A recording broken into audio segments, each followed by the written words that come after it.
when people say we create our own reality, we really do. And the physics are now becoming more and more obvious to anyone with an expanded curiosity to see how it actually works. We are drawing into our life expressions of ourselves. And therefore, if we change ourselves, we change our life. Now, this global cult and its astral masters, they know this, and they are manipulating perception to lead to humanity collectively creating the world that they want to be. They have this idea, people talk about, they have to tell us it's universal law. Well, hold on a minute. You don't think these people care less about any bloody law, do you? They're a law unto themselves.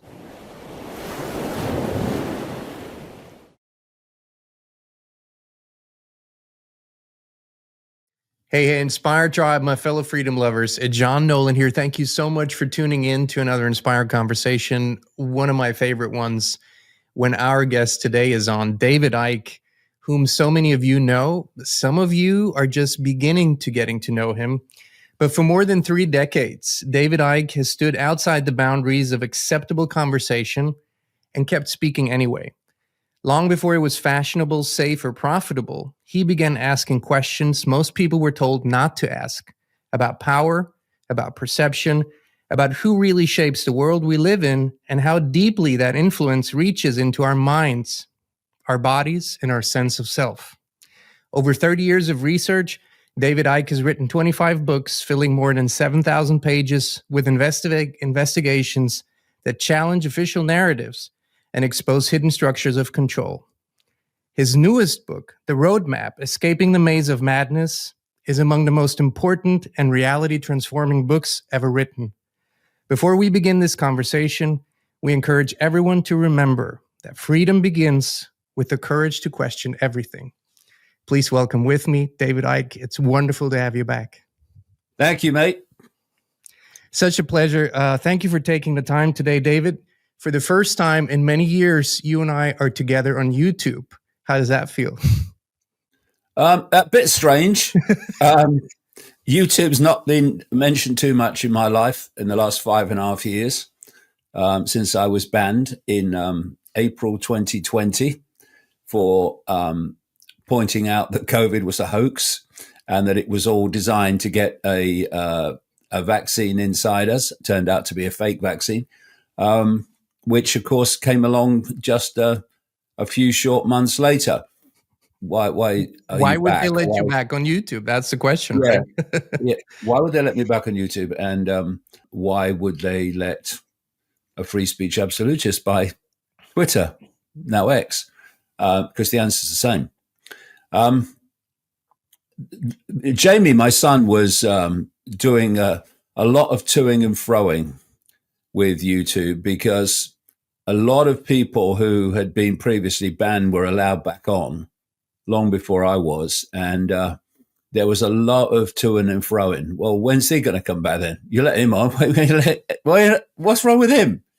And eventually they kind of relented and allowed it back on. And, the great irony is that I'm the one that's saying we have to come together.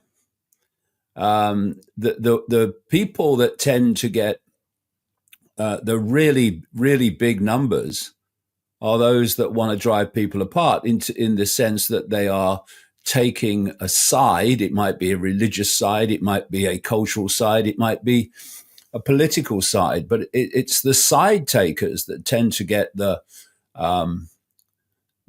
promotion and the algorithmic promotion. Whereas people who, and you're another one, who says we need to come together, they don't get the same promotion.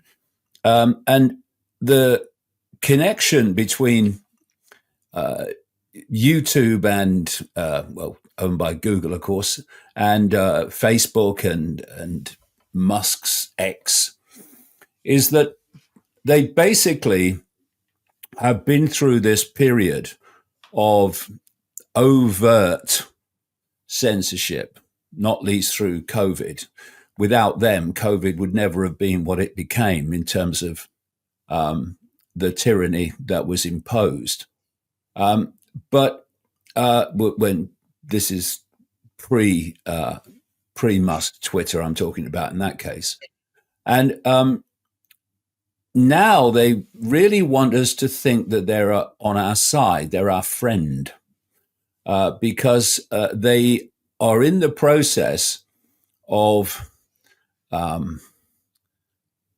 pulling us along, with the carrot. Oh yeah, we're on your side. We care, and we made mistakes and all that stuff, because they want to pull us into this AI digital tyranny, this AI digital dystopia control system, and there's no better example of that than Elon Musk, who said some years ago that AI could be the end of humanity, and ever since has been pushing AI and has turned X now because his own algorithms are on full blast. And so are all those sycophants that post on his behalf. He's turned X into a propaganda arm daily, hourly, of the AI control dystopian agenda. And what they're doing, they're trying to kid you that there's competition, and on some level there'll be rivalry, yeah, but not at the level where it's coming from. You have inter-US billionaire oligarch Silicon Valley quote competition, where Elon Musk presents the fact that he doesn't like Sam Altman, and he doesn't like this or he doesn't like that, and yet they're all on the same page, pushing in the same direction towards this what is planned to be a global artificial intelligence digital control system. And the other level of the competition is, we can't let the Chinese win. We've got to beat the Chinese at AI. So they've turned it into a sporting event. So we have to beat the Chinese. And, as I've been saying all these decades, there are no borders with this global cult network of secret societies, with its interlocking leadership. There are no borders. They control China as they control the United States, as they control Canada, as they control Britain, as they control Europe. And so the fantasy of competition, both within the United States oligarchy and globally, is all part of the smokescreen. And so is that we're on your side now. But how they do it, how they advance and promote what they want you to believe and suppress what they don't want you to see, is through now shadow banning. So I said earlier that Trump's mate, Musk, has his algorithm full blast. And again, if you are posting things that are in support of the agenda of divide and rule, then that's not a problem either. We'll give you a good blast on the algorithm.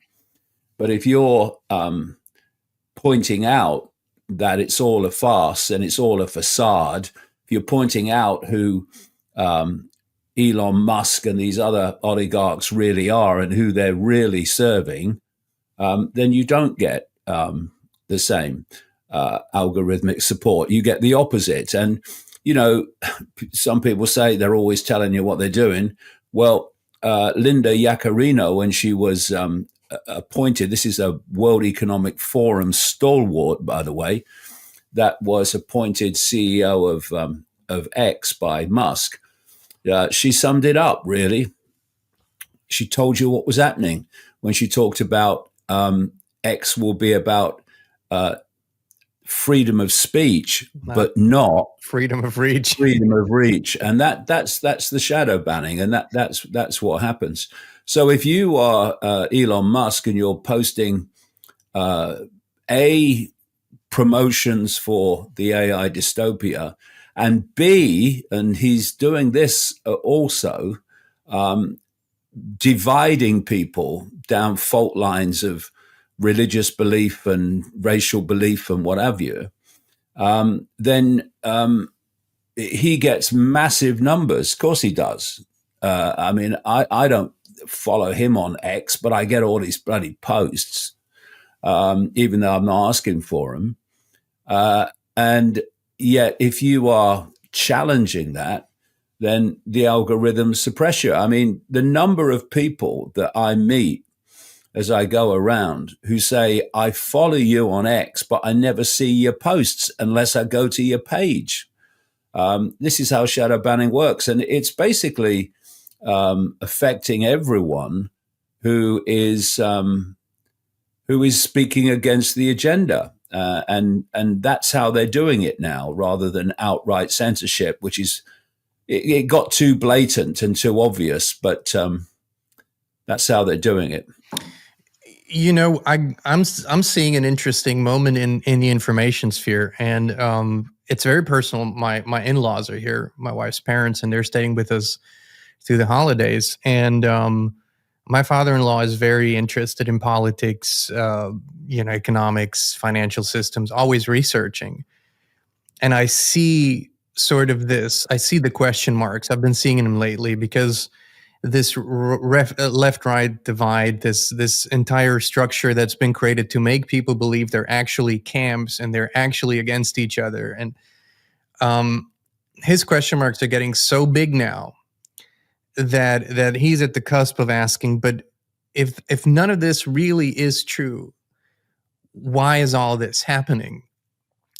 I think we're at a perceptual, sort of threshold where it's for so many people, this is now happening. And I'm so glad that I'm having this conversation with you, because you actually went to the top of the pyramid and said, well, it's not about money. They own the money systems. It's not about power. They created the power systems. It's about something entirely else. And it's not originating here in this realm. No, absolutely not. And unless we go to the top of the pyramid, right? I don't think all of this will make sense to people as they. No, you see, this is the point. And this is why I've been going on about it incessantly while getting untold abuse, not so much now, mind, but untold abuse for pointing this out. If you don't see the big picture and the real reason things are as they are, then you're never going to get it. And to get that, you have to suspend all unquestioning, rigid belief, whatever it is, religious, cultural, political, and just let the information be your guide rather than preconceived idea. So let's start with, how do a few control the many? Because if you look back through known human history, that is what has always happened.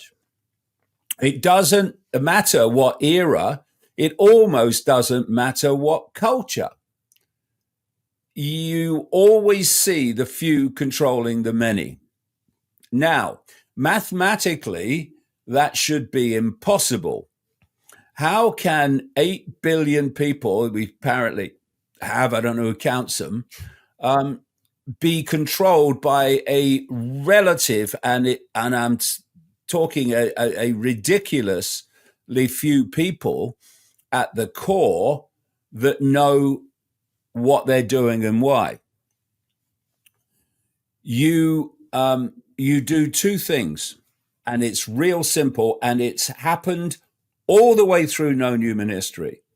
Number one, you have to get your target population broken up into different, rigid, unquestioning belief systems. That's essential. And it's essential for two reasons. And also, you want people to have different belief systems while the basis of them is the same. So, two reasons. Number one, once you have a rigid belief system, be it religious, cultural, or political, the walls go up. Okay, the walls of how far you will go. Because if you go beyond the walls of the belief system, your belief system collapses.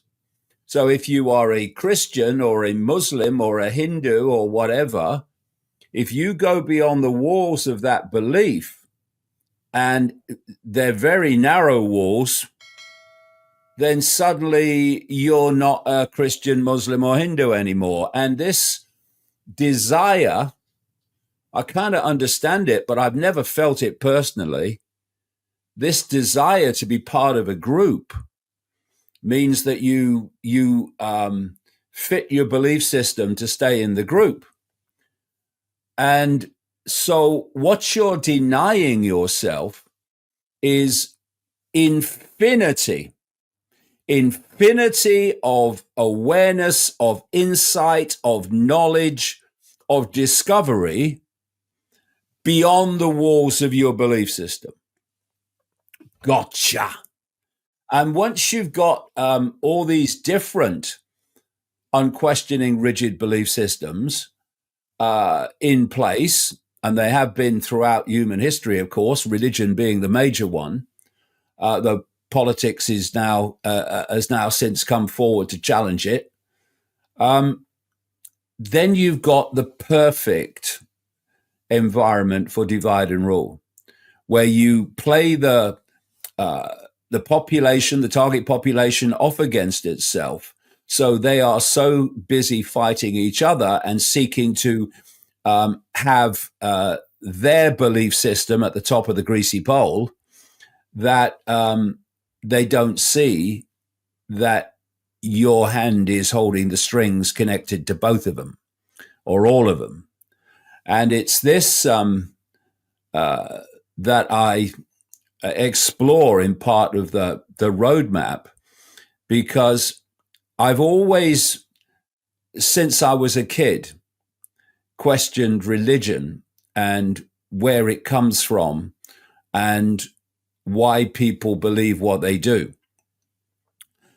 But the roadmap is 28 chapters plus a postscript, and 5 of the chapters are specifically focused on religion and the stories that we're told to believe, but also religion in its totality. See, religion, what my father used to call religion, if you like, bricks and mortar religion, where you've got a synagogue or a temple or a church or a cathedral or a mosque. But the point is that the religious belief system is a mentality. It expresses itself in so-called spirituality. We can discuss whether much of it is, but it's a mentality that goes beyond that. So as I point out in the book, Orthodox science is a religion. It's the same mentality. You have the holy books of scientific orthodoxy, and you have a limit of perception. And anyone that goes beyond those limits, even if they are officially a scientist, suddenly become a pseudoscientist. A pseudoscientist is the equivalent of a blasphemer. And so you say follow the science. It's what we keep being told. Actually, what they're saying is follow the orthodoxy of science, which is largely not science at all. And so orthodox science is a religion. It has the walls of where it will go and where it won't go. This is why anything outside of the orthodoxy is the paranormal. The orthodoxy, that's normal, that is. But outside of that, that's the paranormal, which is equivalent in their messaging of ridiculous, far out nonsense. Now, the fact that this paranormal is actually happening, and there are vast numbers of people who have experienced it happening, that doesn't matter, because the orthodoxy and the religious books of orthodoxy are the only things that matter. And also, if you are going to progress within science, you're going to become a professor or whatever, you're going to go up the greasy pole, then you have to conform to the orthodoxy. Otherwise, you're out on your ear. If you look through science history, you find that everyone, virtually everyone, who has pushed humanity's understanding to new levels of insight has been ridiculed, marginalized, and laughed at before what they said becomes obvious fact. And so you look at human-caused climate change. It's a religion. It's exactly the same principle as any other religion. And, you know, it's extraordinary to me that you can have people in the so-called alternative media who are talking about, we demand freedom, we demand, question everything, look at the evidence. And then they believe, without question, the stories they're told by their whatever religion they follow, which go back thousands of years often and have no supportive evidence in fact whatsoever. In fact, the evidence is the other way.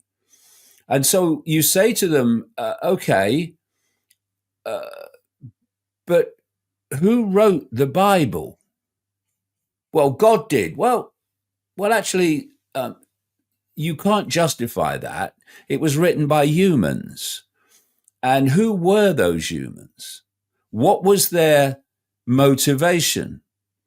What was the political situation and the theological situation at the time that led them to write stories in the way that they did? And one of the things that I highlight in the roadmap is the utter lack of archaeological evidence, when there absolutely should be, for the Old Testament stories. And then you then start to, I'm talking about Moses and all the other stuff and Abraham and what have you. But then you come on to Christianity, and the Christian stories have been written as if they are a a continuation of the Old Testament stories. So you have this fusion, very important fusion, it turns out, we're seeing it now, of the so-called Judeo-Christian society.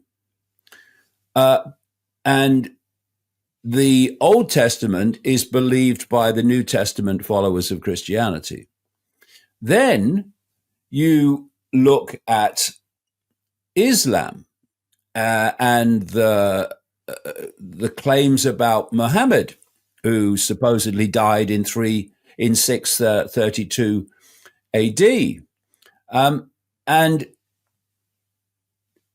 remembering that by that time, and actually much later when the things were actually written, it's another common theme is that the religious stories were written long after the events they're talking about supposed to have happened. By that time that Islam started to play out, the Old Testament stories and the New Testament stories had been circulating for centuries.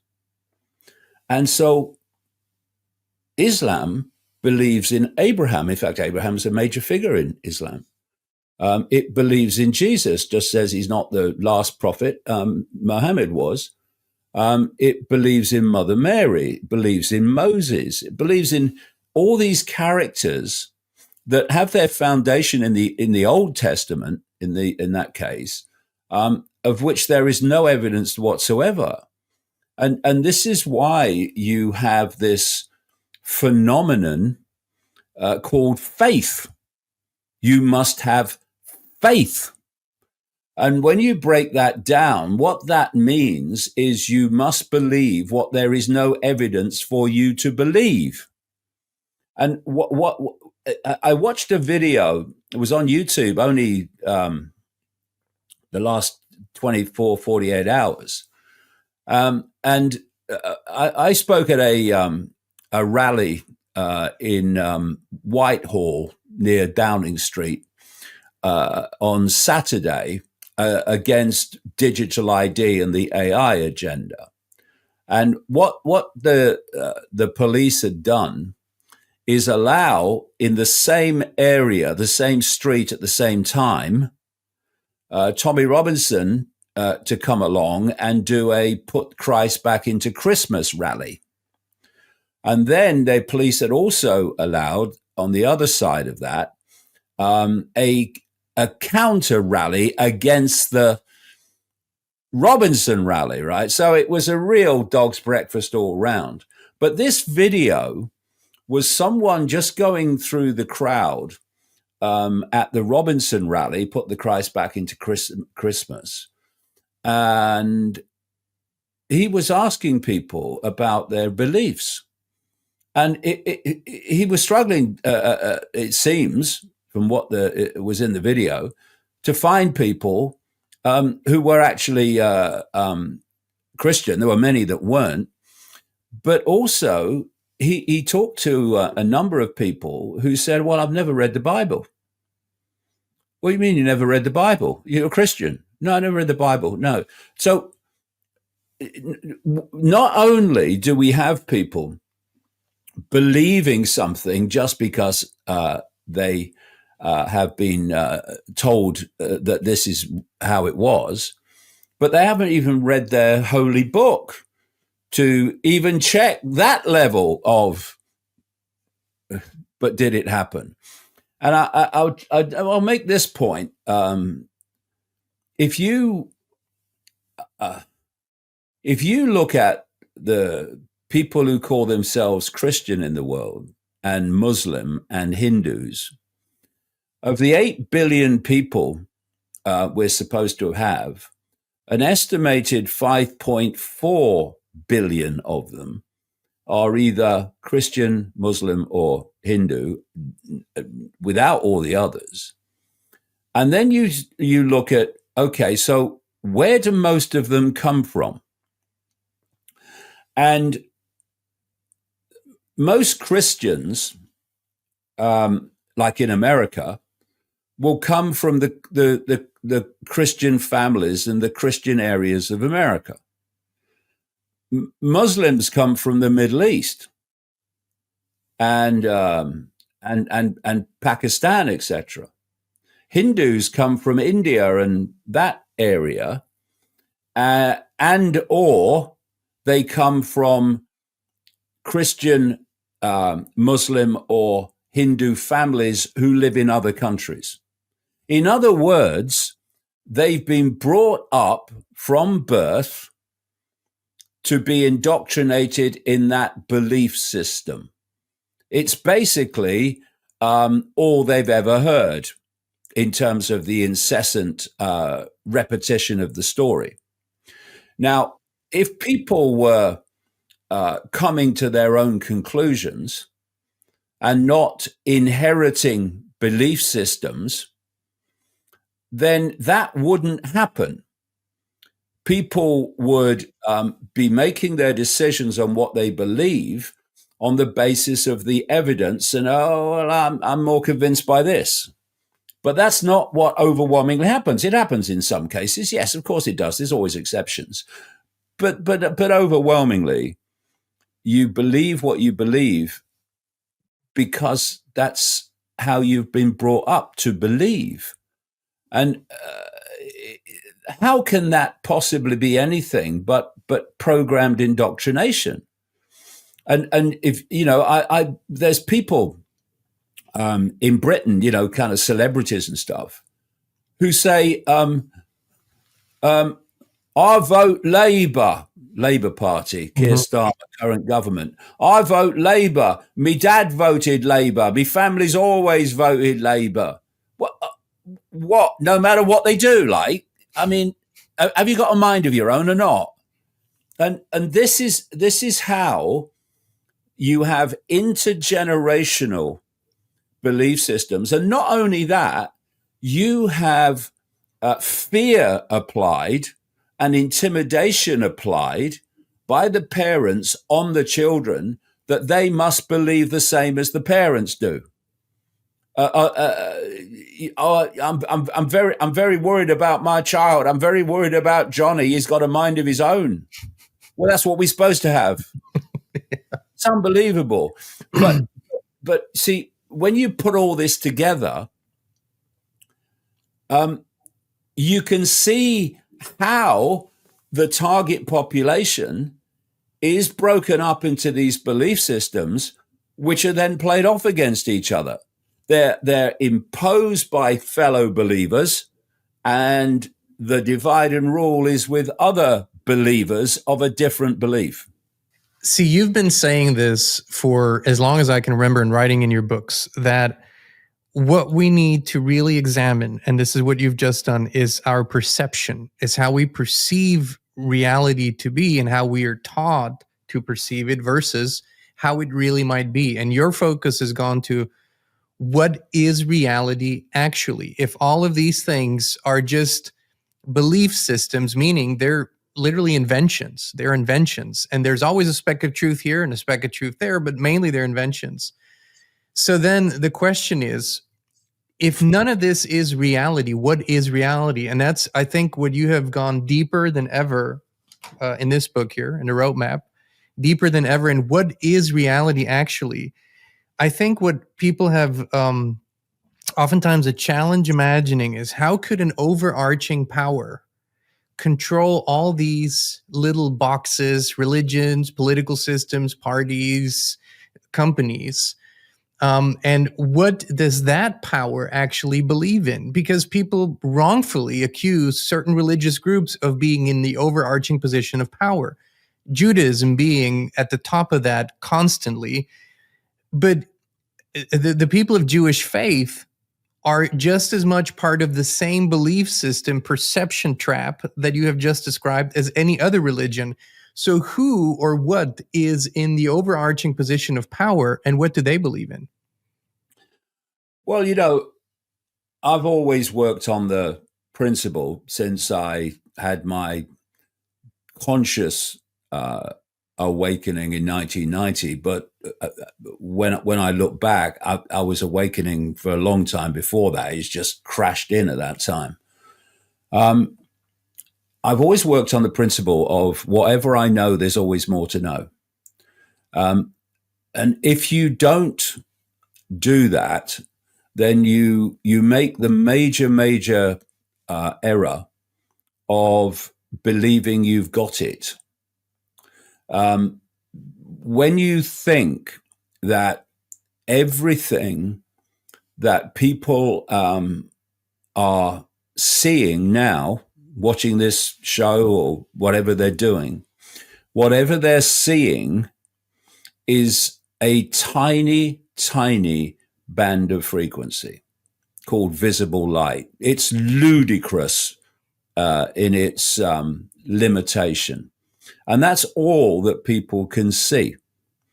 And so infinity exists in the space I'm sitting in now. But my, what I call biological computer, I've been calling it that since the 1990s, is only programmed to decode a tiny band of frequency visually. That's all I can see. So on that basis alone, the idea that anyone has got it is ridiculous. What we're doing is not becoming awake. We're awakening, and thus we are getting it more and more if we explore. But it is enormous. So that principle of whatever I know, there's always more to know, has driven me since 1990 deeper and deeper and deeper in the rabbit hole. So in the early 90s, it was all about uncovering this global cult and how the politicians, the presidents, and the prime ministers are pawns and puppets of a force in the shadows dictating the direction of human society. So look at politicians, look at presidents, prime ministers. They're here today, gone tomorrow. They have a certain period and then they've gone, and then another lot come in. But whether it's party A or party B or party C, the direction of the world continues the same. Different parties may use different excuses, and they may use different rhetoric, and they may actually move in the direction of dystopia at different speeds, but they're all going in the same direction. So immediately, you can see that there is another force at work which is making this happen. And it's not here today, gone tomorrow. It's always here in its various levels. So then, and what has happened to me since 1990 is that a subject will come into my life, and then suddenly that subject is everywhere. Information about that subject is everywhere. It's like machine gun fire often. And so from about the mid-1990s, what came into my life, my research, and then machine gun fire, was that beyond this global cult is a non-human force that the cult is actually serving and works on behalf of in the human level of reality. And that this force takes many different forms in terms of what they look like, but the dominant one appears to be a reptilian form. And although there are reptilian and other non-human entities, very clearly when you look at the evidence within the earth, the foundation of it all, the point from which it originates, is actually in another dimension of reality. And it's one that esoteric thinkers talk of describe as the astral dimension. Now, the astral dimension is in the same space that I'm sitting in now. And its lower levels are really, really close to human reality. And so when I look around this room, I can see within visible light form.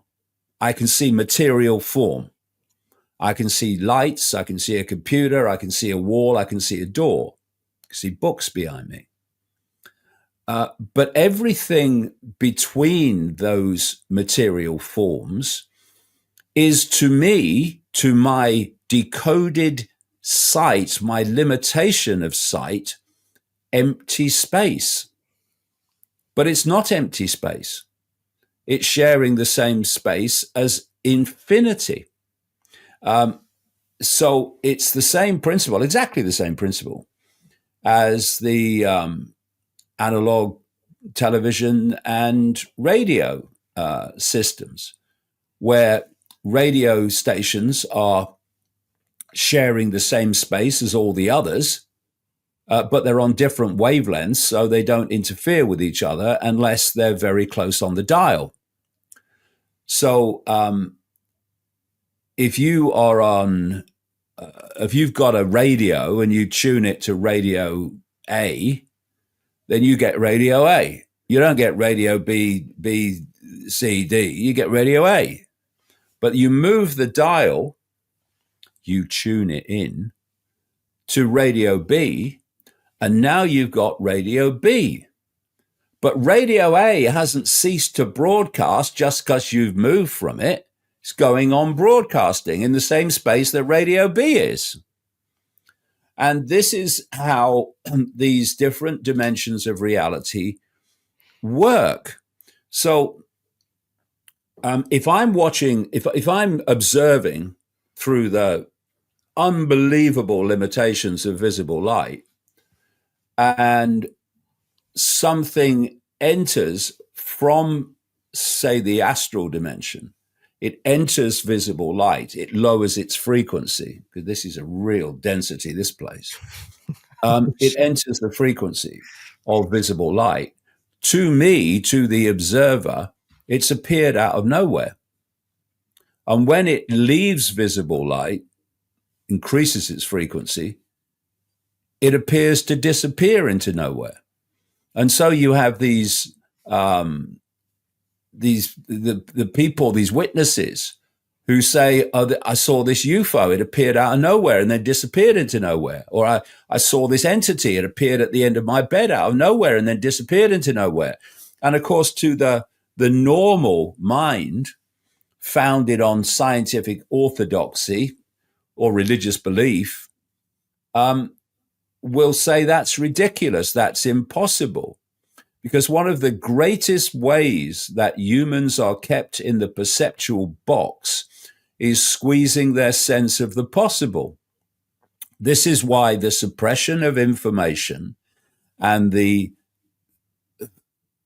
almost criminal limitations of scientific orthodoxy keep information from people. And, you know, if you have a scientific orthodoxy where you progress within it and you get the titles and you get the prestige of advancing to always a scientific genius, then you've got to parrot the orthodoxy.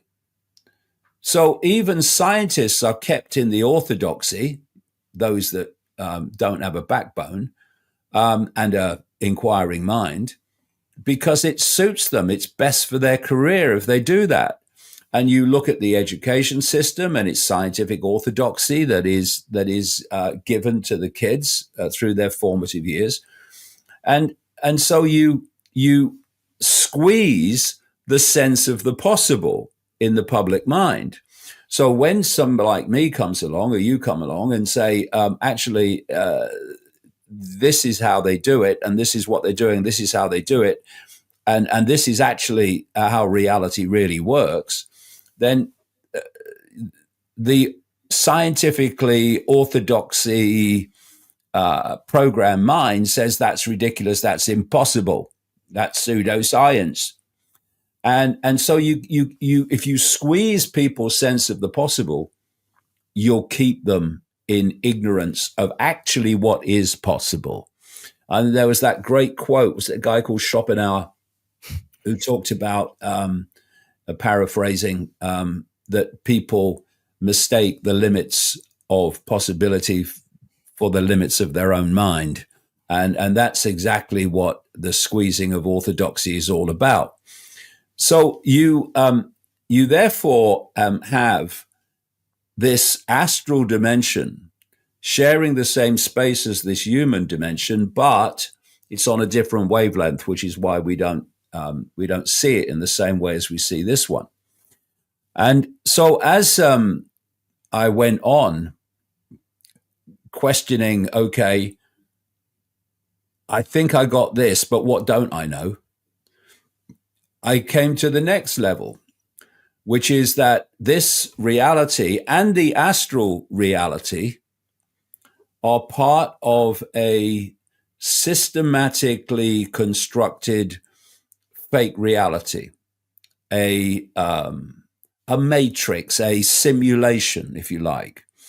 And the human body has been designed, this is why you have all these stories of actually the gods, translated as God, making man in their own image and all that stuff. The human body is a biological computer designed to interact with this fake reality. That's why we have such a narrow band of visual limitation, because the more expanded your visual acuity is, you're going to see what you're not meant to see. So you have to be here. And so when I then started to conclude this, and I've been concluding it for years before, but I really went public with it just after the turn of the millennium. This is a simulation. I looked around, and the only guy I could find in the public arena who was talking about that was a guy called Nick Bostrom at Oxford University.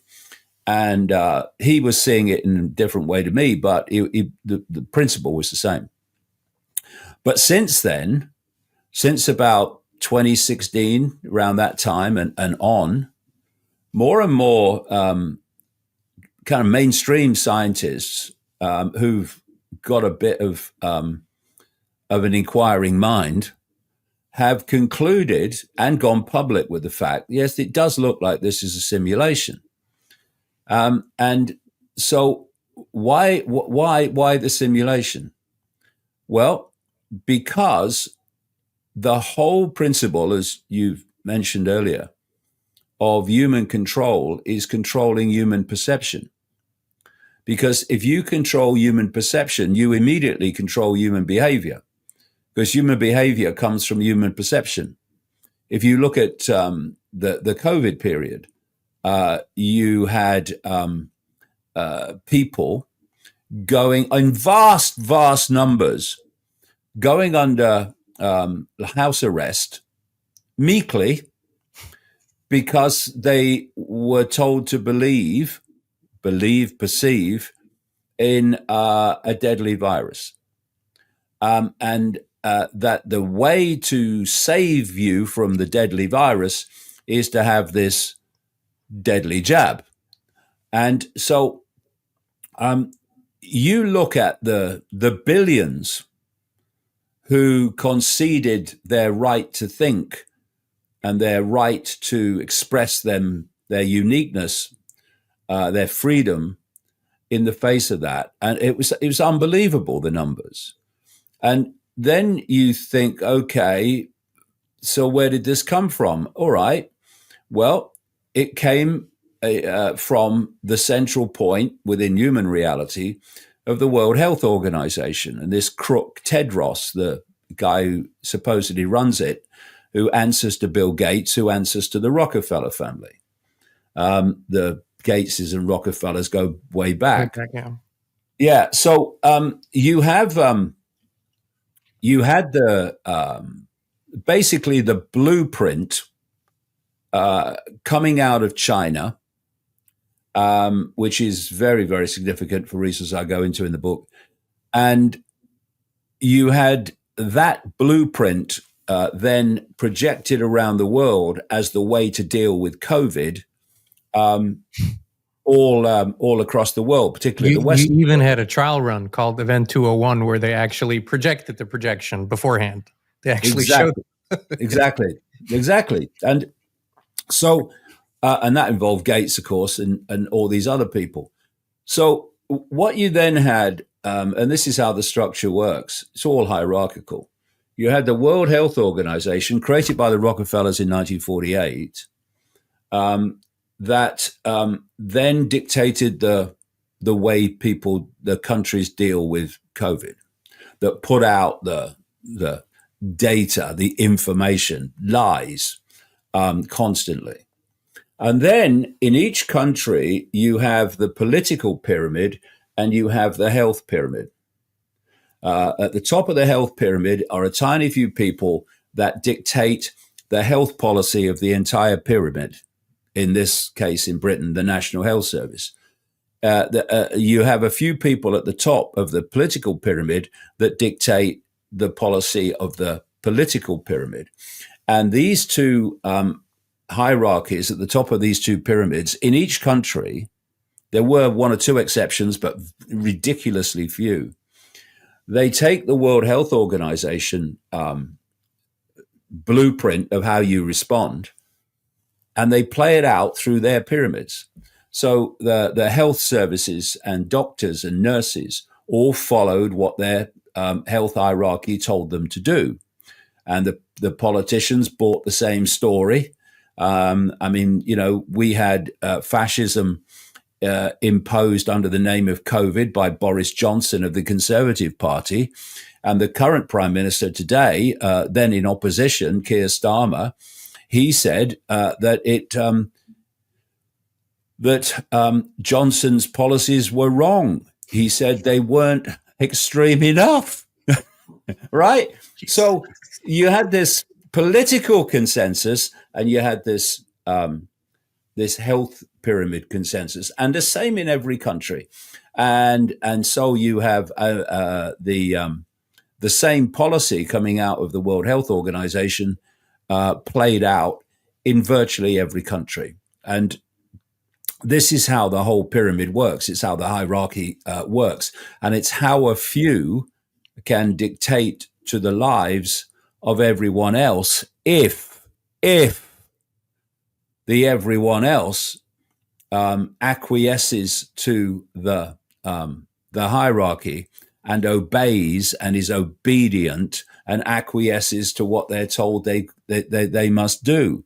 8 billion cannot be controlled by a relative handful unless that obedience, that acquiescence is in place. And unfortunately, it still is, although some are starting maybe to question that. So the question then comes, and these are the questions I asked as I went deeper and deeper in the pyramid. You've got to ask questions. Why is the most powerful one in my experience before the answers come? Why does this non-human force create a fake simulated reality? Okay, it's to control perception, right? So why? Why do they want to control perception? What's in it for them? And as I'm sure you found, but I've certainly found it myself. And this is why the big questions need asking. If you ask the big questions, you tend to get big answers. through synchronicity,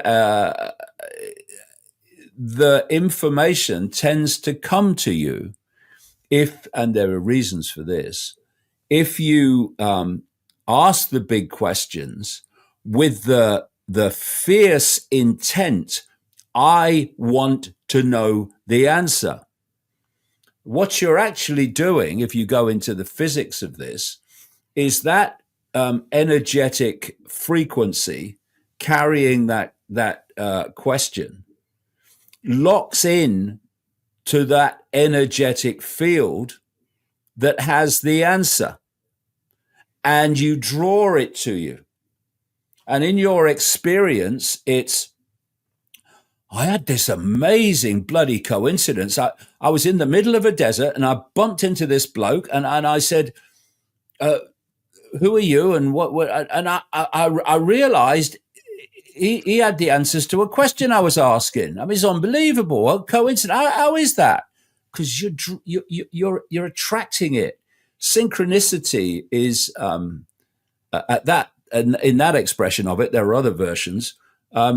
Is you're attracting the answer to your own question in the people, the coincidences you come across that actually are giving you those answers. This has been my experience since 1990.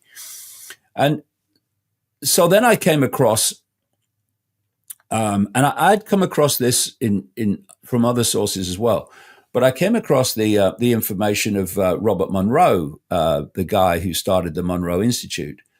He was a kind of a media executive, radio executive, who popularized astral traveling. This is when you project your consciousness into this astral dimension and you can explore it. And that's what they don't want us to do, because obviously they want to keep us in the dark of all that, but you can do that. And what he said was that he learned in this astral dimension is that these entities are feeding off low vibrational human energy. He gave it a name. He called it loosh. Feeding off low vibrational human energy. So the next question is, okay, so how does this energy work? And I realized that before I came across Monroe's work. And that is that this is mainstream science. Every time we think or we have an emotional response, we are projecting a frequency. And that frequency relates to the nature of the emotional response and the nature of the thought.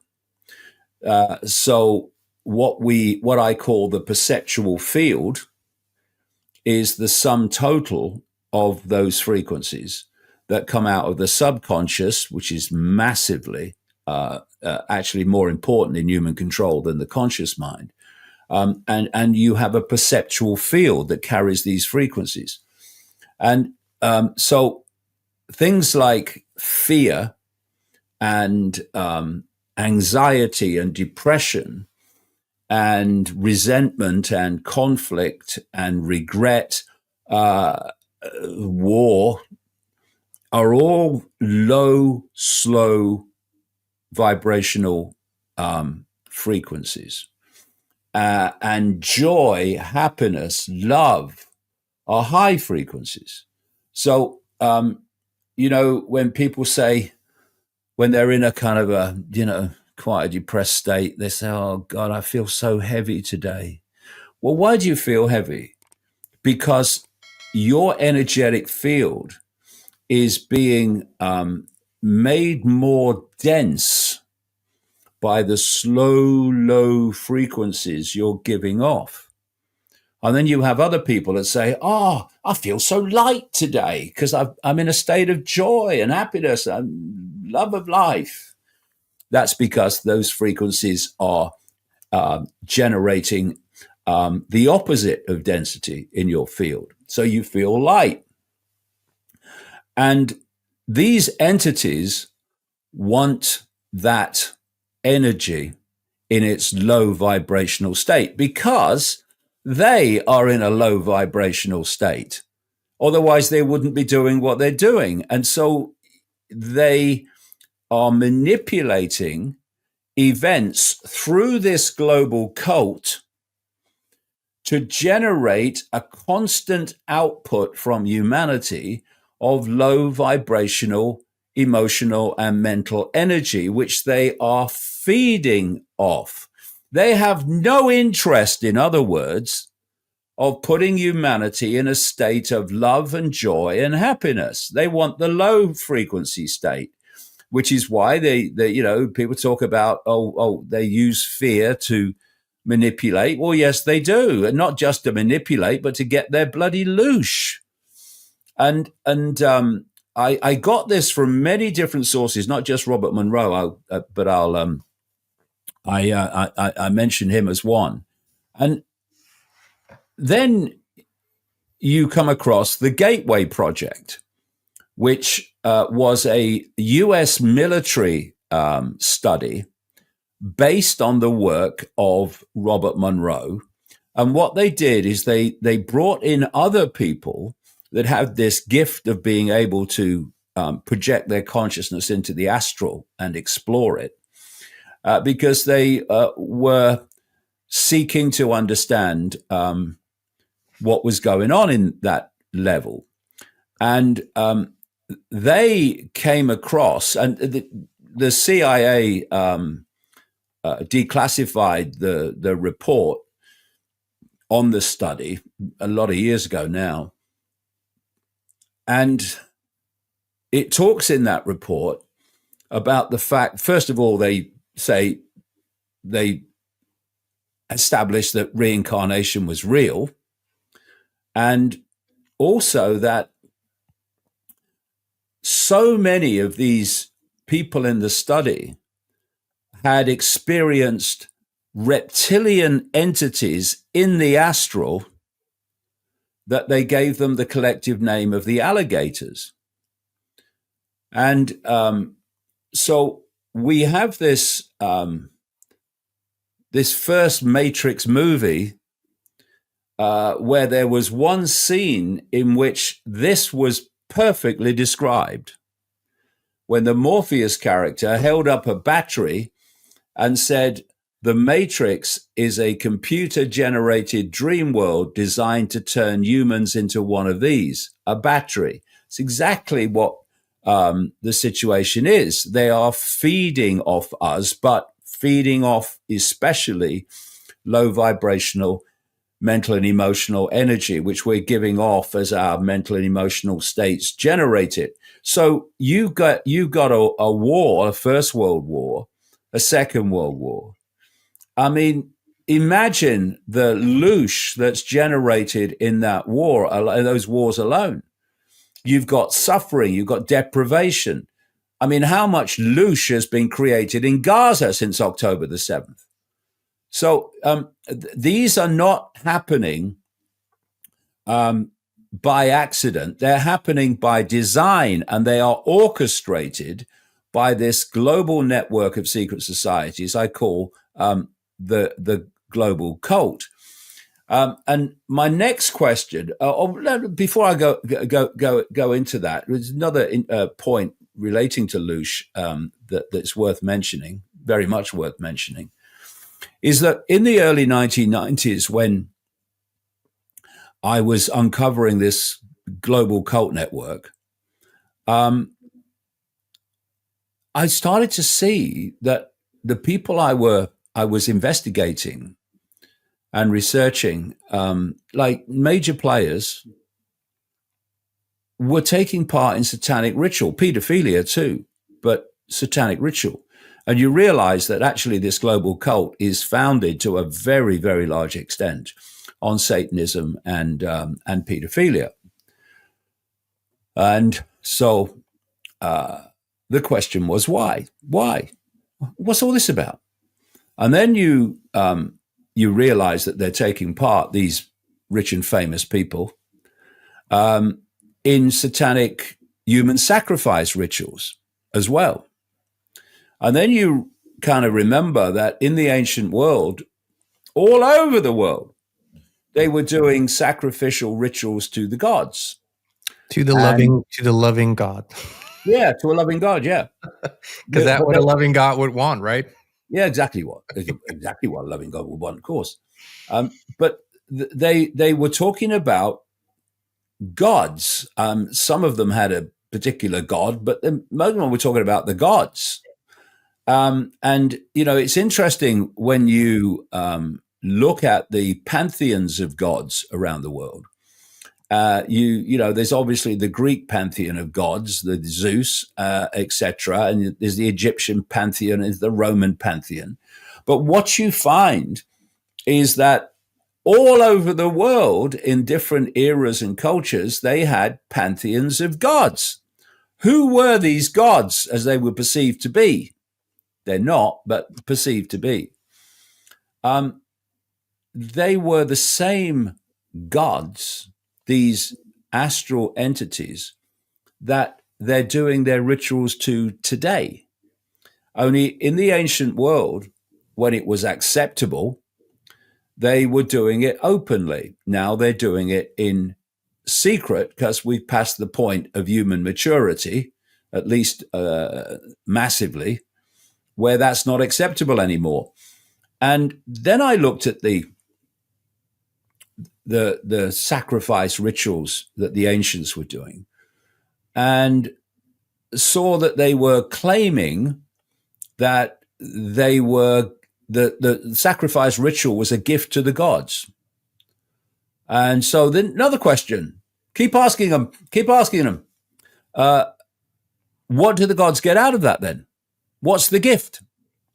And then you put all this together and you talk, as I have, to Satanists all over the world, most of which actually were taking part against their will, but some that saw the light eventually. And you realize that Louche is the gift. Because what they're doing is they're putting the sacrifice through horrors that generate enormous terror in the victim. Now, terror is an immensely powerful low vibrational energy. And while they are conducting the ritual in the human realm, the entities in the astral are feeding off that terror that's coming off the victim. Because if I look at someone and they're in an intense emotional state, then I will see from their facial expressions and their body language what state they're in. But I won't see the energy coming off them relating to that state because it's outside visible light. It's an astral phenomenon. So this stuff is pouring into the astral as we experience these emotional and mental states, and they're feeding off it, and they're feeding off it particularly in the intensity of a sacrifice ritual. And what the terror does is it triggers an infusion of adrenaline into the blood. And the Satanists, been described to me many times, the Satanists then drink the blood of the sacrifice, and to them it's like a drug. They get high. It's been described to me how when they drink it, they go bloody crazy. And this is adrenochrome, the stuff that's talked about in relation to the goings on in Washington, D.C. and elsewhere. And so suddenly, again, when you let the walls of belief fall away and you allow yourself to explore possibility beyond them, suddenly as the picture expands, things that seemed bewildering and unexplainable, why do they do that? Suddenly become explainable and understandable. And the nature of the human plight becomes subject to greater understanding. But when you're there and the takeover, the hijack of the alternative media since COVID, systematic, has put these barricades up where all the focus has been on Trump and politics and finance and all that stuff, and held people from seeing where it really is. I'll give you an example now. Charlie Kirk. What happened to Charlie Kirk was absolutely appalling. Just as what happened in 9/11 was appalling, just as what happened in Gaza was appalling, just as what happened in Bondi Beach was appalling. But if we focus attention of the alternative media and the inquiring mind on who killed Charlie Kirk as a focus, not as a, we'll look at it, but as a focus, and if we then turn that focus into a soap opera between people in the alternative media, then people are going, oh, yeah, who killed Charlie Kirk? What does Candace Owens say? Oh, yeah, what does Erica say? What does the TP, Turning Point USA say? And here, the very foundation of human freedom is being deleted through the digital AI human fusion agenda that is unfolding faster and faster and faster. This is exactly what leads me to my next question. When you talk about this reality as being a construct, an artificial construct, and it containing various dimensions, and this being a biological computer, it begs the question, which part of us is capable of asking those questions and stepping beyond that perception? Because the body computer runs on a program, and that's that's even acknowledged by mainstream science. There's a biochemical program and other programs. Which part of us can actually question this and question who we are and what we're in, and how does that relate to this dystopian agenda? What is this dystopian agenda aiming to do to that particular part? Right. Well, I asked that question myself a long time ago, and this is the way I explain that. It's a great question, and it's the fundamental question. The next point of delving deeper in the rabbit hole after the whole simulation revelation was, okay, by that time I'd long realized that reincarnation was real. I provide supporting evidence for that in the book. But my question was, okay, I can understand why consciousness, some people call a soul, although consciousness goes beyond that, would be tricked or could be tricked into coming into this reality once.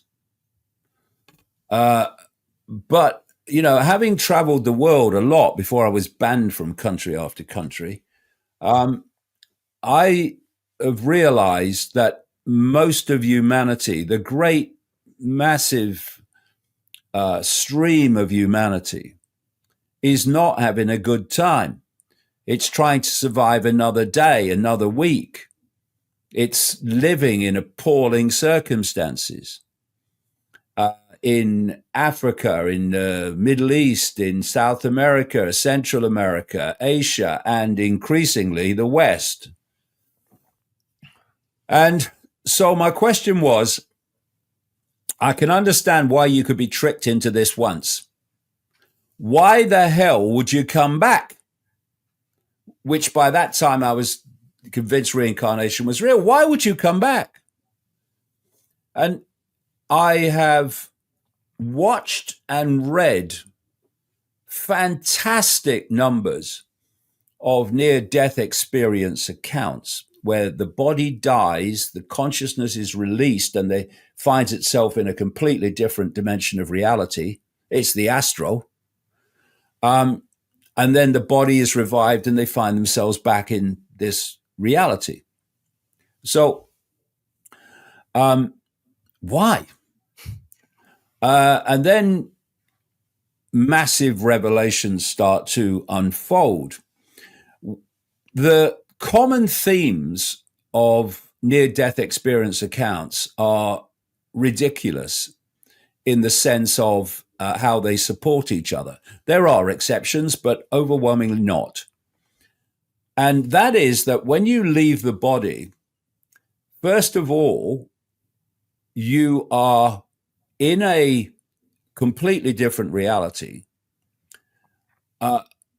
And people invariably say, I'd never experienced anything like it before. So then you say, well, but your experience has led you to believe in reincarnation, right? Oh, yeah. Well, why have you not experienced it before then? You must have experienced it endless times. But then you realize, and I go into this in the book, quoting people who have a memory of the incarnation process and the pre-incarnation process, that when you enter this reality as a soul consciousness, you go through a extremely powerful electromagnetic field, which wipes your mind. So you basically come in each time. There are exceptions, especially with young kids. They're rare, but compared with the population, but there are many in number who have memories of past lives. And when they've been checked out, I describe this in the book, when they've been checked out in detail, what they were saying, it turns out that actually what they were saying was true about places, buildings, families that they had no connection to, often a different country than they've experienced in this life.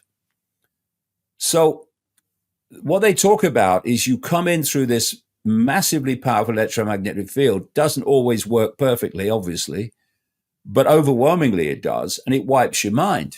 So when you come in as a new human, you're basically a blank sheet of paper in the sense of you have no memory of all that's gone before. And then when you leave the body, that consciousness is still in a mind-wiped state. And thus, to that consciousness, it's experiencing this for the first time. I'd never experienced anything like it. And then they talk about the tunnel with the light on the end, or a light that they're drawn to. They talk about religious heroes, people that believe in Christianity don't tend to meet Buddha or Muhammad, yeah. Right? They meet Jesus, and it's like designer manipulation. I explain in the book how that's possible.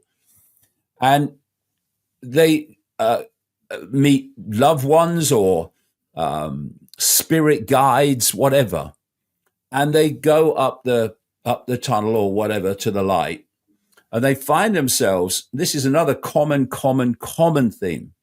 They find themselves having a life review, as they're called, where their life is played back to them.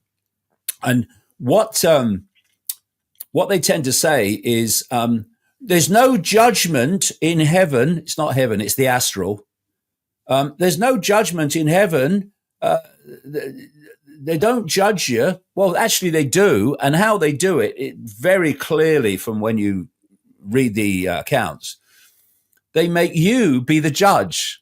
They make you feel bad. They make you feel guilt and regret. And what they say to you is, you got to go back and learn more lessons. Work off some more karma. Work off your karma. Yeah, exactly. And so they come back.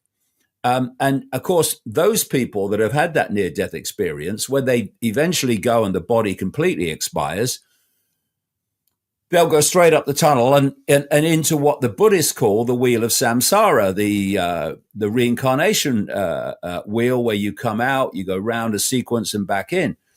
And so it's interesting that these life reviews are invariably conducted by what are described as elders.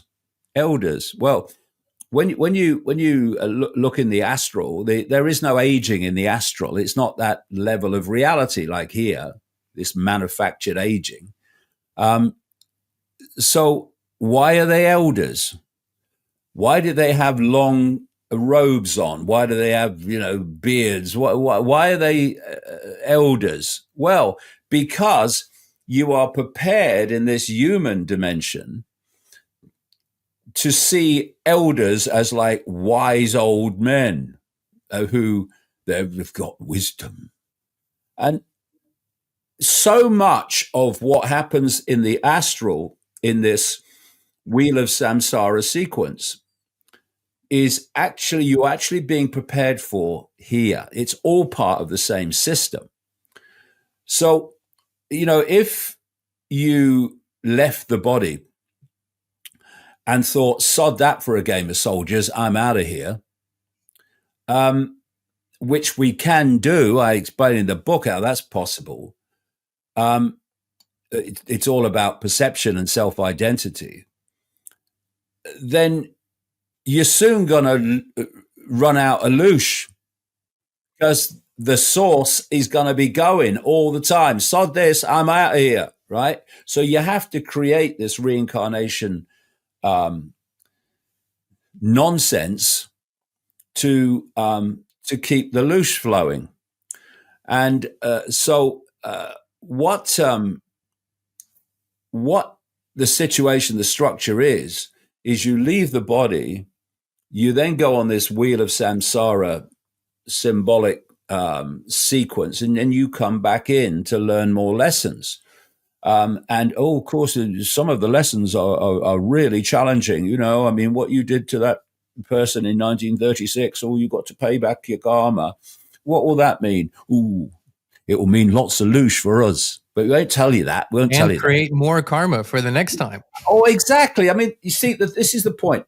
One of the common themes of these people who can remember their incarnation process is when they come in, invariably, they talk about the fact that this reality is extraordinarily dense. It's basically like trying to exist in treacle. It's just a real dense reality. And what is material reality? It's what Einstein described it. There's no such thing as physical. There isn't, just the illusion of it and the experience of it. What he said materialism is energy that has been reduced to a very slow, low vibration that gives it the experience of density, materialism. Actually, holographic reality is what material reality is. And then we come back to visible light. Why can I see form, but not the energy in between, which looks empty? It's not, but it seems to be. It's because visible light can pick up that which has been lowered to a frequency that we can see, material frequency. So they talk about the density, an almost painful density when they come in. And so therefore, within this dense treacle-like, disconnected from expanded awareness reality, you're going to do things and behave in ways that in another reality of far less density, you wouldn't. And far less density and far more connection to expanded awareness that you wouldn't. This has been created specifically to generate loosh, and that's why it's so freaking dense. So you come in, and they describe, I describe people in the book who have memories of preparing for their incarnation. And a lot of these people, by the way, still believe they've come in to learn lessons. That's how powerful the belief system is that's imposed upon you. They talk about very detailed preparation for your incarnation. And my next question was, okay, so how do they bloody do that then? How do they get people to experience what's pre-planned? By the way, if what they experience is pre-planned, how come you've got to pay back your karma for something that was pre-planned? Just a question I thought worth throwing in. Because you could never get out of it, right? You can never get out of it. No, you never get out of it. And that's the idea. But you can get out of it. That's the point they don't want us to know. So the thing is that you come into a body, you enter a body, and you're like an energetic field, soul, whatever you want to call it, that experiences through the body. It's an incarnation. So how does that work, and how do they get people to experience what was pre-planned? Well, like I said earlier, I've been calling the human body since the 1990s a biological computer. That's what it is. And by the way, you know, we talk of the technological and the natural, but how do we know the biological is natural? How do we know that? The only way you can know that is to have something that is unimpeachably, unquestionably natural to compare it with. We don't have that. So what we think is biological, natural, technological, human-made. But I can tell you from experience over the years that this global cult in a core doesn't treat the biological as natural. It treats it as a form of technology. So what they do is they program the body with a life plan software. And, you know, you mentioned earlier about the fact that it's well known that the body is kind of computer-like.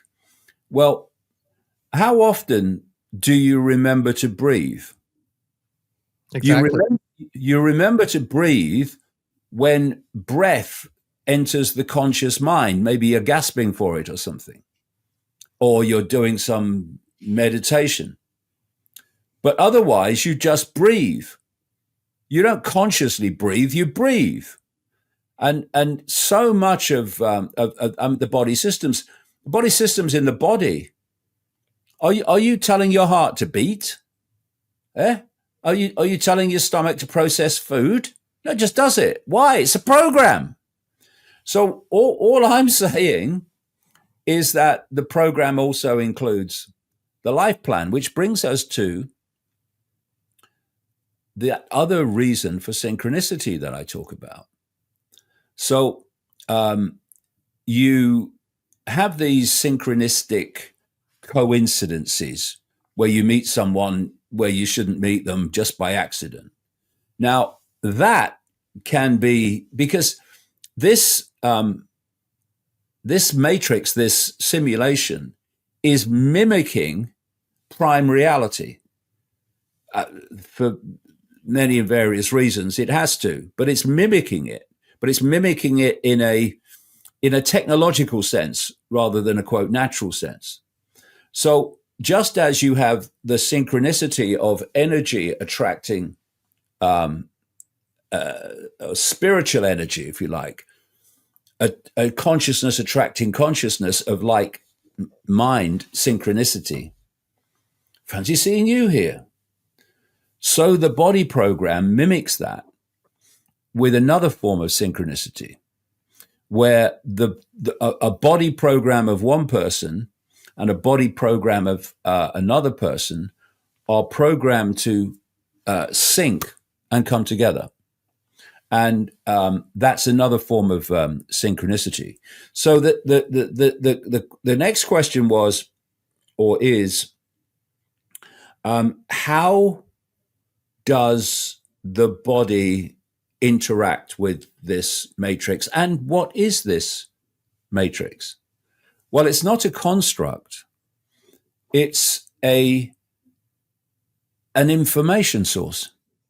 I saw a scientist who came out and said he believes that this is a simulation a couple of years ago now, saying that he thinks it's information. Well, I've been saying that for decades. It's information. That's what it is.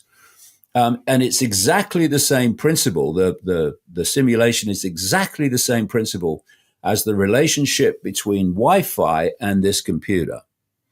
So the Wi-Fi, if we had it here, I don't, but if we did, would be in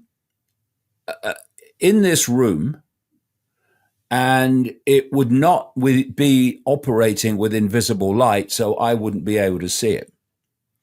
And if I said to someone, you know, there's a field of energy in this room that is a whole complete reality, which you can tap into anywhere in the world, they would call you mad. They'd say, why can't I see it? But because now people know about Wi-Fi and they know about computers, if I said the same today, they would say, oh, yeah, I know about that Wi-Fi computers. Yeah, I know about that, yeah.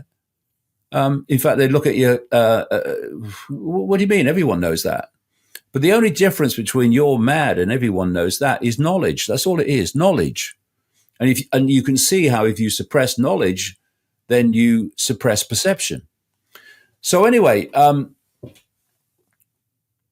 we have a biological computer, and it works essentially like the desktop computer. This technological world that's unfolding now is actually mimicking the mimicking. It's a matrix within a matrix within infinite prime reality. So you tune your computer to one section of the internet, which is what? One section of the Wi-Fi field. The Wi-Fi field is just information in a radiation field. But the computer will decode the information field. I'll just put that down. I'll knock it over otherwise. The computer is logging into the information field, Wi-Fi, and it's putting it on the screen in a completely different version to the one that that exists in the Wi-Fi field. Now, we're doing exactly the same. This biological computer is doing exactly the same. And we connect into the matrix, the simulation field, through the five senses. And if you look at, again, mainstream science, what the five senses do is they take vibrational information, exactly, they turn it into electrical information, which is communicated to the brain. And the brain has different points which specialize in decoding the different senses. And then the brain puts together all that information into a sense of reality. And if I'm looking at this computer now, as it decodes Wi-Fi, if we had it here, it's putting it on the screen in a completely different form to what it exists in the Wi-Fi. Well, it still comes, the information still comes in that form just through a cable. That's how it comes to you, right? But it's still... Yeah. But the Wi-Fi field is very symbolic of the matrix and the way it works. So where is that going on? Where is that decoding of the Wi-Fi field going on? It's going on inside the computer. So we are experiencing reality in exactly the same way. The five senses pick up the frequency information in the, let's call it the cosmic Wi-Fi field, and turning it into electrical information. It communicates it to the brain, and the brain then actually turns it into a digital holographic reality in here, not out here. You look around and everything is apparently outside of you. It's actually in here. This is why it's what it's doing. And this, we might get into this, has phenomenal implications for what's happening now in terms of manipulating human perception through AI and the digital realm. So the world we think we're experiencing, is not physical, it's holographic. And it's not external to us, it's in here. And so we are experiencing a reality in a certain way that is absolutely nothing like we are actually experiencing, nothing like what it really is. And this is what I've been trying to get across all these years to the alternative media. That's kind of, is it Trump or is it Harris? Hold on. The foundation of the conspiracy to enslave and control humanity is not Trump or Harris. That's just one way it plays out. The very foundation of human control is that we're living in a fake reality that we believe to be real. And we're experiencing a reality that's nothing like what we appear to be experiencing. And what is the foundation of that? It's control of perception. You have your perception of reality is so systematically mesmerized that we don't even understand the reality we're experiencing. And then we come just to the final point to pick up your question in conclusion here, is that that body program is playing out. And if you become so mesmerized as consciousness, as a quote soul, that your whole sense of reality is what the program is delivering to you, then you are basically an automaton. You are a spectator. You are not imposing or infusing your consciousness into the decision-making process. You are effectively, ironically, but very symbolically, being driven by an autonomous vehicle. And that means that consciousness is not infusing itself in the decision-making process, and therefore the program is running your life, your thoughts, your emotional responses, while you think that's you. And this is why you basically are given two choices on who you are. One is that you are just a cosmic accident that basically you're born in some accident of evolution, having previously come out of some primordial soup. And then at the end of your life, when the lights go out,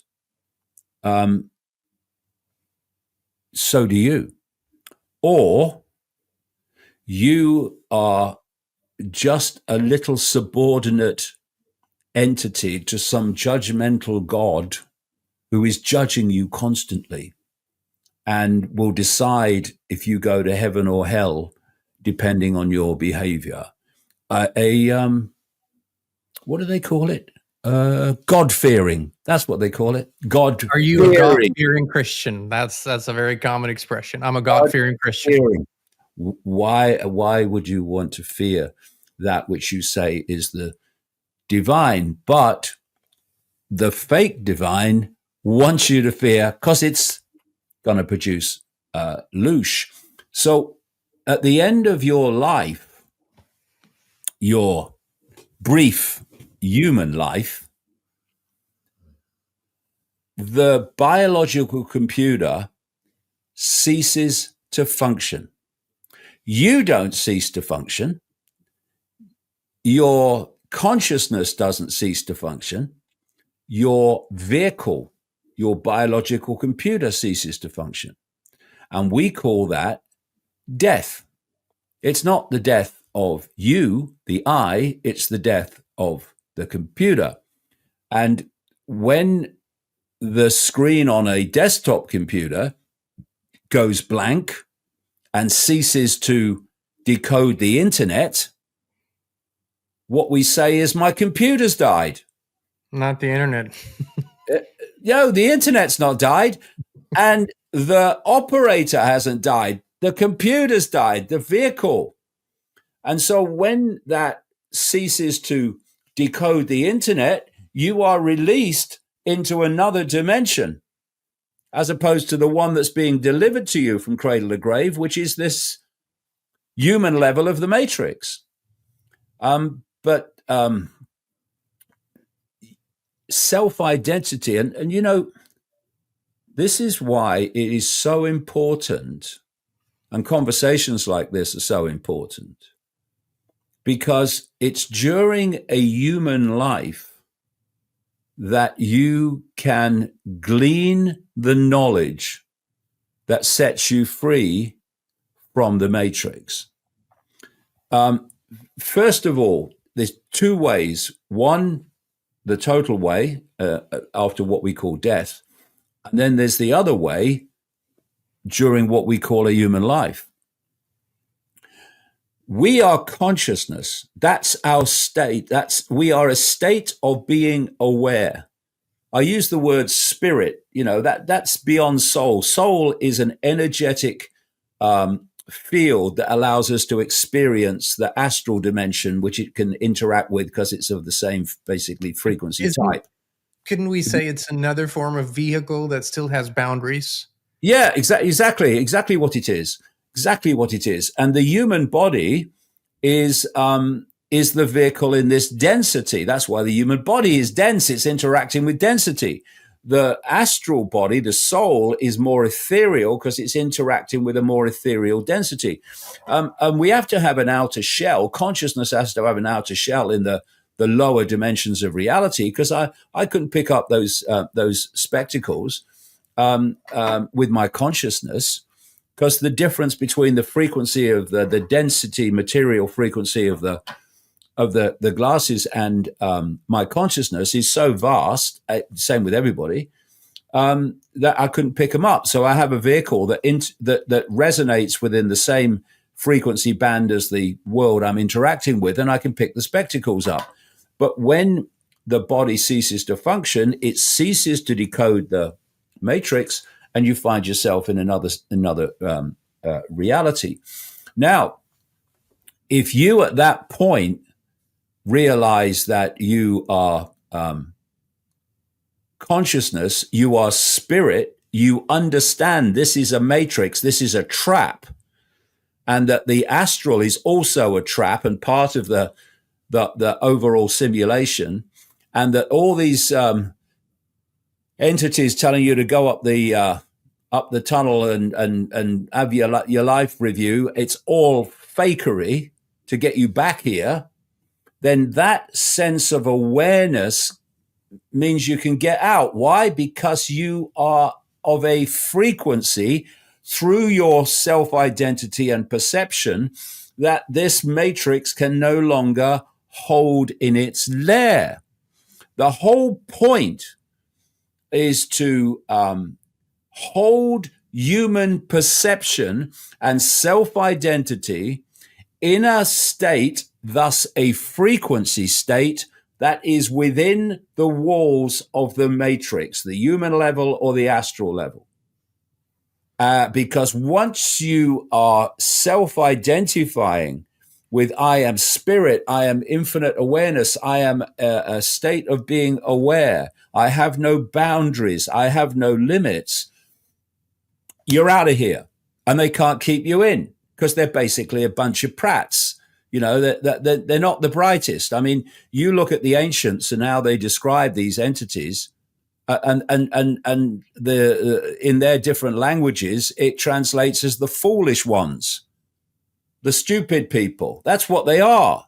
But what the whole plan is to keep humanity more stupid than they are.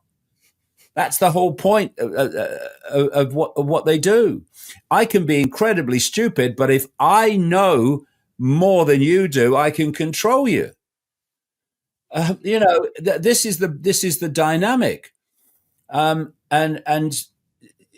once you get in, from what I can gather and glean, once you get onto that wheel of samsara, you're back in here, right? Especially if you, particularly as you buy the whole bloody dynamic, and what's interesting, mate, is when you kind of start to grasp these two levels, there's incredible similarities between them. Because in the human world, people tend to give their power to authority. Because they often think of themselves as just little me, I have no power, I don't know what's going on. They must know what's going on, I'll do what they say. Or authority of some judgmental God. And then you leave the body and these astral bloody authorities arrive. Same shit all over again. And it's the same dynamic of little me, big me, little me. And we got to break that, because by breaking it, by realizing that we are spirit, infinite awareness, a state of being aware, formless awareness, trapped in someone else's matrix, we're out of here. And you're not going to find that out in the astral overwhelmingly because of the way it works, it would seem. And so you come in, and now before you leave, and the Buddhists talk about the fact that the best chance you've got of leaving the wheel of samsara is immediately after death. And that's founded on awareness. So here we are in this density, but if you keep asking the big questions, you'll get the big answers.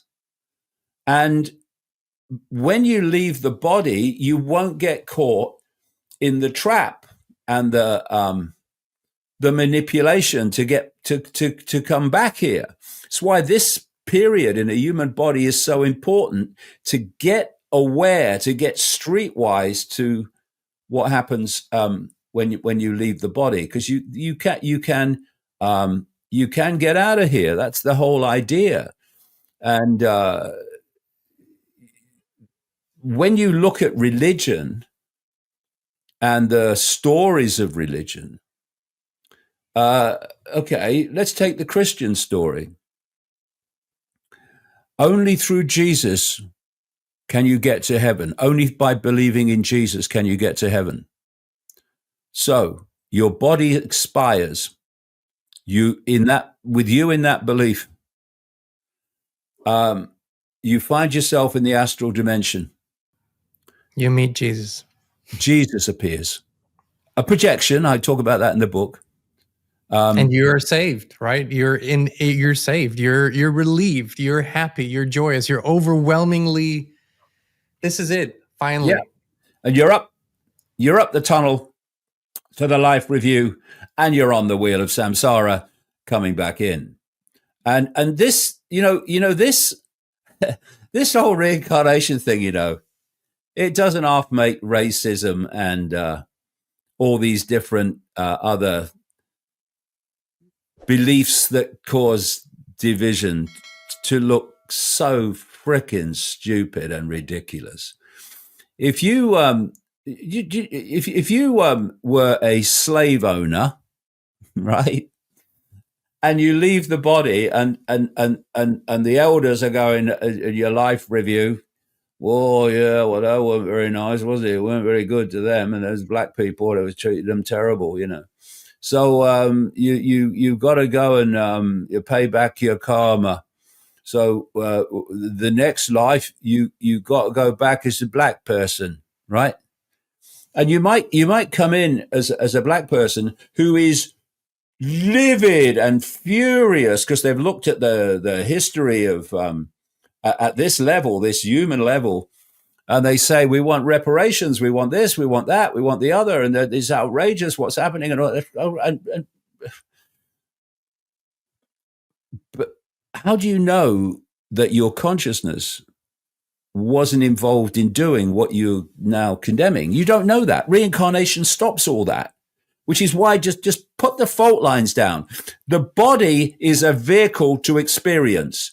The color of it, the nature of it, the belief of it is to keep you in the trap.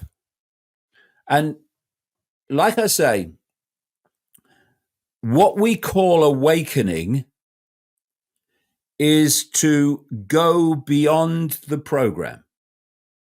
We are consciousness having a human experience. Now, we can live that life like that. And if we do, the program will be running our life, all of it, fine detail. Or you can go, I am the consciousness having this experience. I am not my body. I'm not the labels of my body. I'm not man, female, this race, that race. I am consciousness. That's my identity. That's who I am. That's who I eternally am.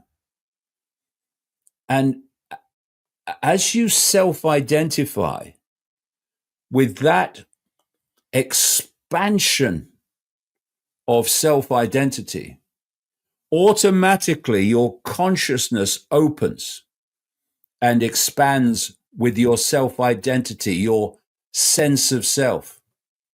And eventually you start to tap in to awareness, knowledge, insight that is outside of the matrix frequency boundary.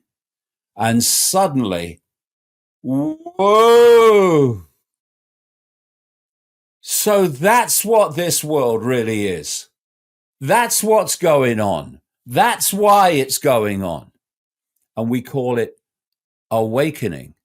And what has happened in the alternative arena, not everybody, no, I'm talking about that main focus that gets all the algorithmic support, is it's gone, okay, and indeed the cult has gone, okay, there's quite a lot come out of the bag now. So we can't go on as before denying everything. So what we'll do is we'll allow a bit more to come out, and we'll give great algorithmic support to those we want to make it come out. Never mind all those people that brought it out before. We'll forget about them. Our people. They might even, and the people themselves might even not know that they're the people of the cult. And what we'll do is we'll allow a bit more to come out, and we won't censor that. In fact, we'll promote it, because really it's already come out. It's no use to us keeping that quiet anymore. But then we'll stop, and we'll focus attention on this is the conspiracy. And we won't tell them that actually what is now breaking news was exposed decades ago by other people, by the pioneers. We'll make them think that it's new stuff coming out, and we'll hold them there. So they've gone from mind prison to slightly bigger mind prison, while infinity is awaiting to be explored and to be connected with, so that we can see the real game that we are part of, and therefore leave the fricking game. You know, David, one of the times in my life where it pains me that time is a thing in this reality is when you and I have a conversation, and I realize at some point we have to, come to an end here for this time. Although there's so many more. There'll be other times, no doubt about that. And there's so many more avenues. But in closing, my last question is: we have heard so much about this proverbial year 2030, so many plans, and most of our viewers are very aware now of what those plans of the global cult are. But you and I, we don't believe in those plans, and we don't believe in that vision. What is your vision? If you could tell this to our viewers, if you look at the year 2030 from your point of view as to what could happen in the best case scenario with the human family, what would that be? Well, the best case scenario, as opposed to the one this cult wants, is that fundamentally we awaken to the fact that we're all the same consciousness having different experiences, and that we are creating those experiences. Another thing I go into in the roadmap is the dynamic between this perceptual field I've talked about and the quantum level of reality. There's an interaction between your perceptual field and the frequencies that are in there, and this quantum level of reality, which is basically all potential, all possibility. And what we're doing is we are interacting our perceptual field with this potentiality, and we are manifesting our perceptual state as what we call a human life. There's a lot more to say about that and how it works, but that's the basic principle. So when people say we create our own reality, we really do. And the physics are now becoming more and more obvious to anyone with an expanded curiosity to see how it actually works. So we are drawing into our life expressions of ourselves, and therefore, if we change ourselves, we change our life. Now, this global cult and its astral masters, they know this, and they are manipulating perception to lead to humanity collectively creating the world that they want to be. So if you are looking at they have this idea. People talk about, they have to tell us it's universal law. Well, hold on a minute. You don't think these people care less about any bloody law, do you? They're a law unto themselves. They're telling you for another bloody reason. This is what preemptive programming's all about. See, as psychology says, something like 95% of human behavior is driven and dictated by the subconscious mind, not the conscious mind. That's why, you have road rage when the subconscious is dictating your behavior. And then the conscious mind kicks in and goes, oh my God, what was I doing? What was I doing? What was I thinking? No, you weren't thinking. Your subconscious was. Your subconscious wasn't thinking. It was reacting.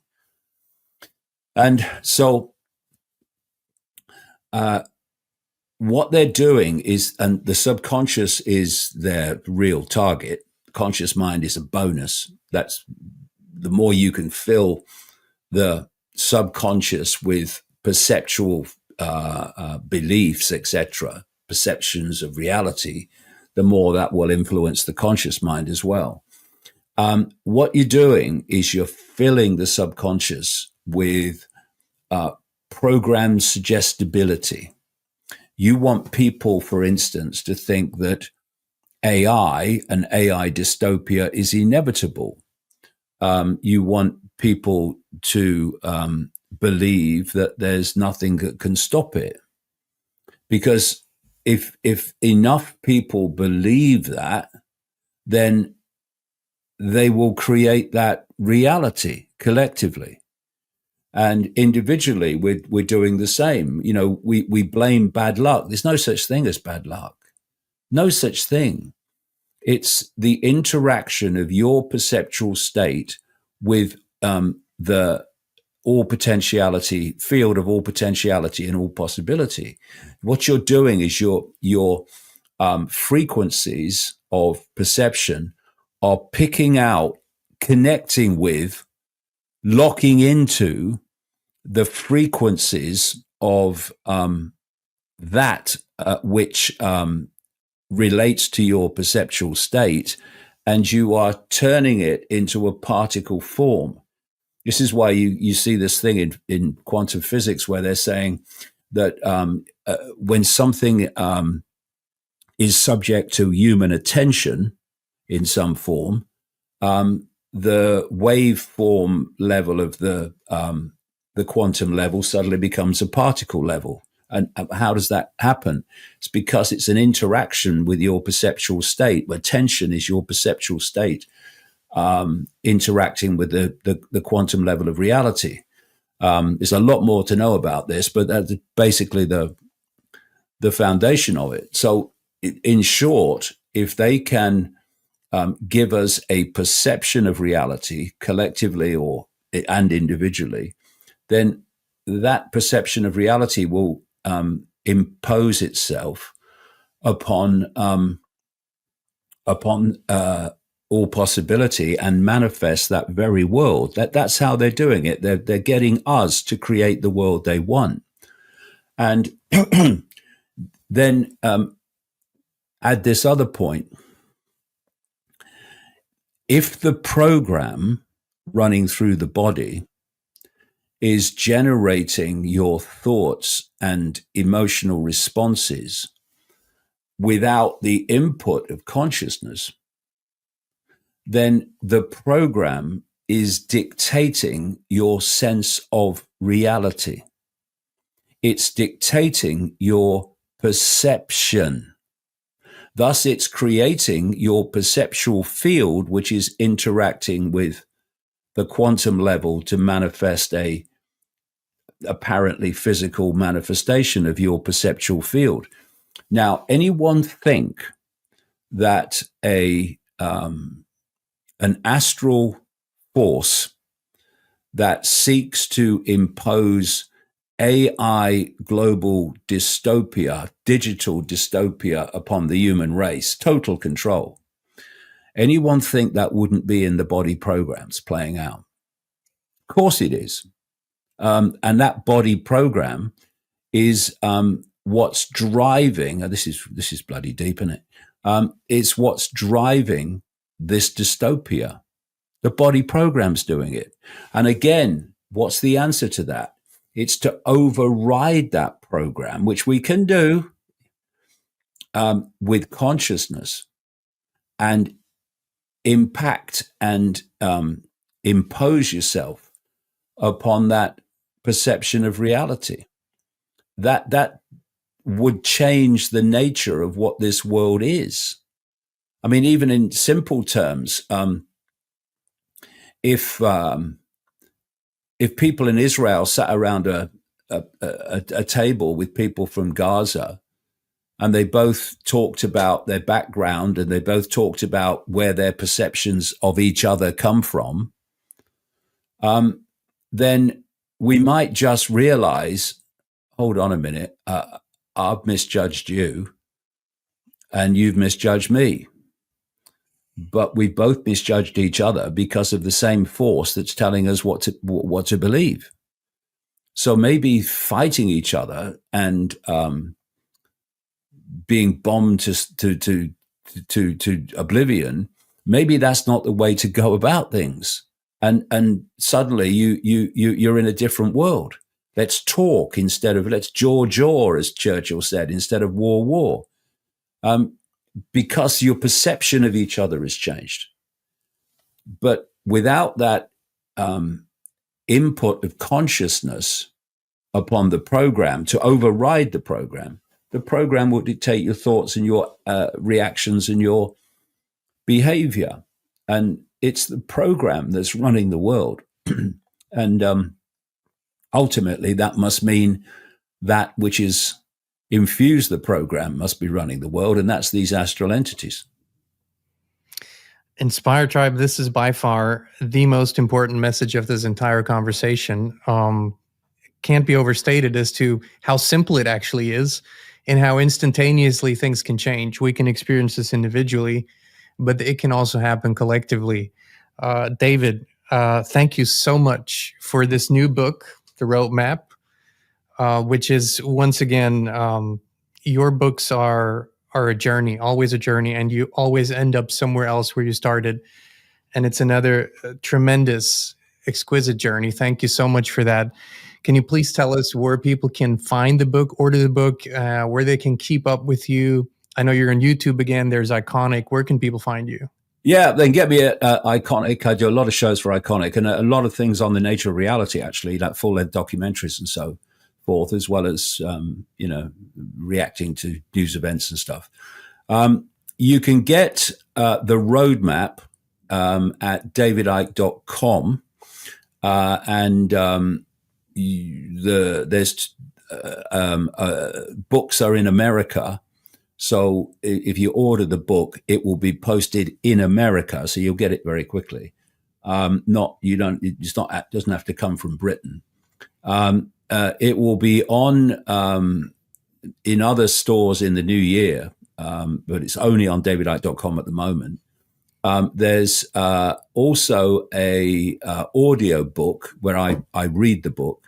That's on Spotify now, immediately, and it's on Audible in the first week of the new year. And there'll be an ebook coming out as well in that same New Year period. So there's lots of places to get it. And then people find you on iconic.com, davidicke.com, and on YouTube. Is it David Icke Official? What is the handle on YouTube? Yeah, we'll put it all in. I think you just put David Icke in, and you'll see me and the little circle. There's plenty of imposter accounts. So we'll put the official link in the video description. Yeah, sure. Yeah, David, there's lots of imposter accounts, and there's a lot of AI accounts these days. They make you say things.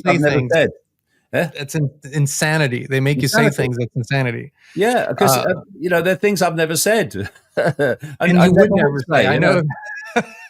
So, David, we'll link to all those places on the internet. Thank you for your tireless work, for pioneering, for always being the maverick that you are. We're so grateful for the work that you do and the greater picture that you help us to explore ourselves. Thank you. from the bottom of my heart. That's a pleasure. And same to you, mate. We're all in this together, eh? Thank you. Thank you so much, sir. And Inspire Tribe, thank you for tuning in. You know, we love you. We appreciate you. And we will be back with you again very, very soon. When you're in an FLFE field, is you are interacting with a field of a higher level of truth, and maintain and keep it there at those high levels. We have experienced greater levels of truth because we're constantly in the field, not just when we meditate, or not just when we set the intention, not just when things go well in our lives, but even when things aren't so well, we're still in this field. And the changes and the impact have been profound on every level that I could possibly think of. If you are looking for real life white hats, real life people that are having a tremendous impact on the world at large, then you don't have to look further than FLFE. I would encourage you to give it a try, and you can do it for free. You don't need a credit card or you sign up for anything. It's just a gift from them to you.